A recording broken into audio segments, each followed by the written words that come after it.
भावकीतील जळणारी लोक कसे ओळखायचे? नंबर 1, तुमच्या यशावर मनापासून आनंद न दाखवणारी माणसं. भावकीतील जळणारी माणसं तुमचं यश ऐकल्यावर वरवर हसतात, पण त्यांच्या डोळ्यात आनंद नसतो. तुम्ही नोकरीत प्रगती केली, व्यवसाय वाढवला, घर बांधलं, गाडी घेतली, अशावेळी ते ठीक आहे, चालायचंच असं कोरडं उत्तर देतात. कधी कधी विषयच बदलतात. यामागे एकच कारण असतं, तुमचं पुढे जाणं त्यांना सहन होत नाही. नंबर 2, कौतुकाआड टोमणे मारणारी लोक. हो, यश मिळालंय, पण किती दिवस टिकणार? आजकाल सगळ्यांनाच नशीब लागतं, अशी वाक्य ही जळजळची स्पष्ट लक्षणे असतात. वरून कौतुक, आतून टोचणी. भावकीत असे लोक फार धोकादायक असतात, कारण ते थेट विरोध करत नाहीत, पण मनात विष साठवत असतात. नंबर 3, तुमच्या चुका मोठ्या करून सांगणारे नातेवाईक. जळणारी लोक तुमच्या एका छोट्या चुकीला डोंगरा एवढं मोठं करून संपूर्ण भावकीत सांगतात, पण तुम्ही 10 चांगल्या गोष्टी केल्या तरी त्याकडे दुर्लक्ष करतात. त्यांना तुमची प्रतिमा खराब करायची असते, कारण चांगली प्रतिमा पाहून त्यांची जळजळ वाढते.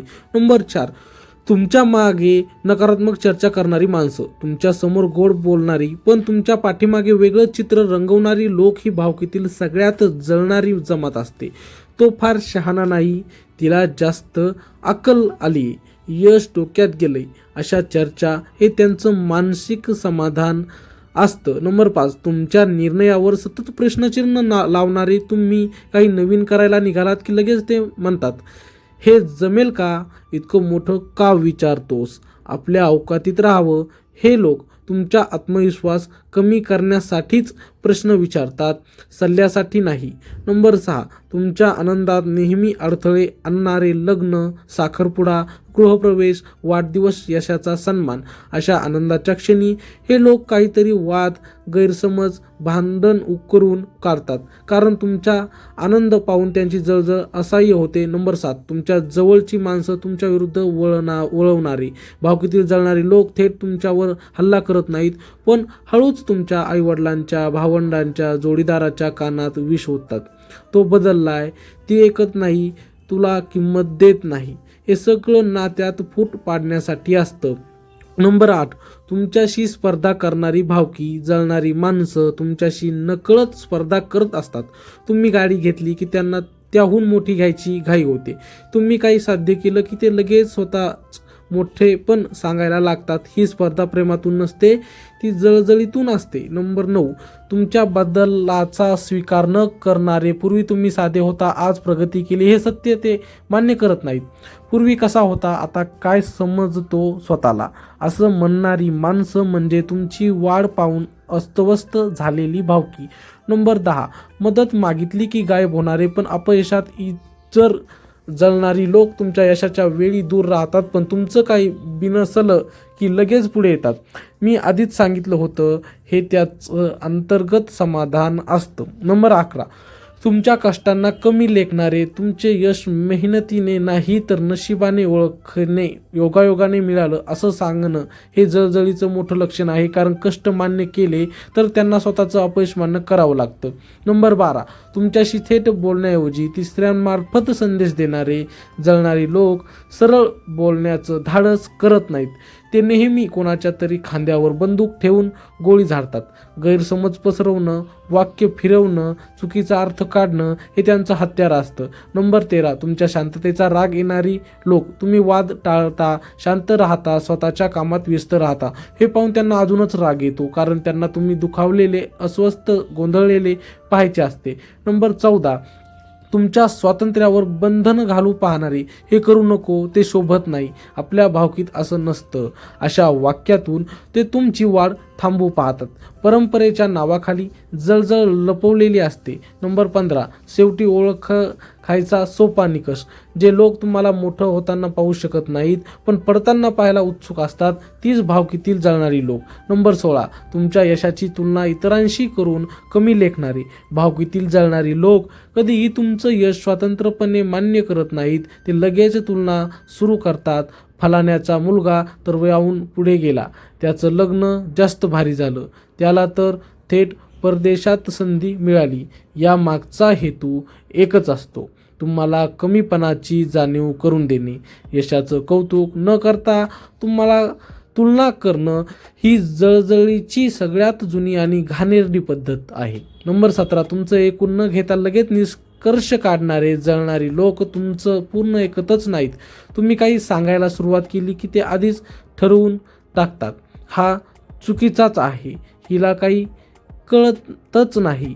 कारण जर त्यांनी शांतपणे ऐकलं तर कदाचित त्यांना तुमचं म्हणणं पटेल आणि ते त्यांच्या अहंकाराला मान्य नसतं. नंबर 18, तुमच्या चांगल्या सवयींवरही टीका करणारे. तुम्ही वेळेवर उठता, वाचन करता, व्यायाम करता, स्वतःवर काम करता, तरीही हे लोक म्हणतील फार शहाणा बनतोय.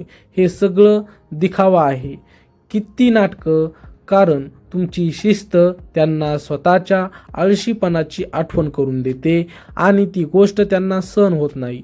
नंबर 19, तुमच्या आत्मविश्वासाला उद्धटपणाचं नाव देणारे जळणारी भावकी. आत्मविश्वास आणि अहंकार यात फरक करत नाही. तुम्ही ठाम बोललात, स्वतःचा निर्णय घेतलात की लगेच लेबल लावतात. खूप माज आलाय, डोक्यात गेलंय. खरं तर तुमचा आत्मविश्वास त्यांना असुरक्षित करतो म्हणून ते त्याला चुकीचं ठरवतात.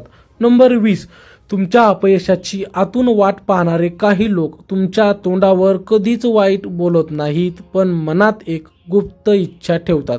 कधी एकदा हा अडखळतो, कधी एकदा हिचं काहीतरी बिनसतं. अशी माणसं तुमच्यासोबत असली तरी ती तुमच्या नसतात. ही जळजळ सगळ्यात धोकादायक असते कारण ती मूक असते. नंबर 21, तुमच्या सल्ल्याला किंमत न देणारे पण अपयशासाठी दोष देणारे. तुम्ही काही सल्ला दिला तर म्हणतील तुला काय कळतं, पण त्याचं काही बिनसलं की लगेच म्हणतील तू सांगितलं असतंस तर. हे लोक जबाबदारी घ्यायला घाबरतात आणि दोष द्यायला तयार असतात. नंबर 22, तुमच्या प्रगतीवर धार्मिक संस्कार, परंपरेचं कवच चढवणारे. आपल्या घरात असं करत नाहीत, आपल्या भावकीत हे शोभत नाही. संस्कार विसरलीस हे शब्द अनेकदा जळजळीवर पांघरून घालण्यासाठी वापरले जातात. परंपरा जपणं वेगळं, पण प्रगती थांबवण्यासाठी परंपरेचा वापर करणं ही जळजळ आहे. नंबर 23, तुमच्या चुका कधीच विसरू न देणारे. जळजळणारी लोक तुमची जुनी चूक आयुष्यभर उघडतात बसतात. तुम्ही किती सुधारणा केली, पुढे गेला तरी ते म्हणतील हा तोच आहे, ती बदलली नाही. कारण तुमचा बदल मान्य केला तर त्यांना स्वतःचं अपयश मान्य करावं लागेल.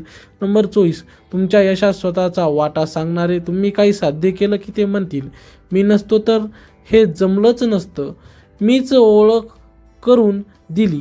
हे लोक तुमच्या यशही स्वतःकडे खेचून घेतात कारण त्यांना स्वतःकडे काहीच नसतं. नंबर 25, तुमच्या सीमांचा आदर न करणारे. तुम्ही स्पष्टपणे सांगितलं हे मला आवडत नाही, इथे थांबा, तरीही ते मुद्दाम तेच करतात. कारण जळणाऱ्या लोकांना तुमची सीमा तोडण्यात समाधान मिळतं. नंबर 26, तुमच्या शांत प्रगतीला धोका मानणारे. तुम्ही गोंगाट न करता, कुणाला न सांगता हळूहळू पुढे जात असाल तर अशा लोकांची झोप उडते. कारण त्यांना कळतं हा आणि ही आवाज न करता आपल्यापेक्षा पुढे निघून चाललाय. नंबर 27, तुमच्या वेदनांवर उपदेश करणारे. तुम्ही दुखावलेले असतात ना, हे आधार देण्याऐवजी उपदेश देतील असं मनावर घेऊ नको. सगळ्यांना होतंच, पण स्वतःच्या वेळी मात्र सगळं जग थांबवं अशी अपेक्षा ठेवतात. नंबर 28, शेवटची आणि सर्वात खरी ओळख. भावकीतील जळणारी ओळखायचा सर्वात सोपा नियम. तुम्ही पुढे जाता तेव्हा जे लोक अस्वस्थ होतात आणि तुम्ही थांबलात तर जे लोक शांत होतात तेच खरे जळणारे. सगळ्या नात्यांत प्रेम नसतं, काही नात्यात स्पर्धा असते, काहीमध्ये असूया, काहीमध्ये दडपलेली जळजळ. भावकीतील जळणारी लोक ओळखणं म्हणजे त्यांना उघड पाडणं नाही तर स्वतःच्या मनाचं संरक्षण करणं आहे. प्रत्येकाला जवळ ठेवायचंच असतं असं नाही. काही लोकांपासून अंतर ठेवणं हे पळपुटे पण नाही तर शहाणपणा आहे. मित्रांनो, व्हिडिओ आवडला असेल तर चॅनलला सबस्क्राईब नक्की करा आणि असेच नवीन व्हिडिओ पाहण्यासाठी लाईक करा.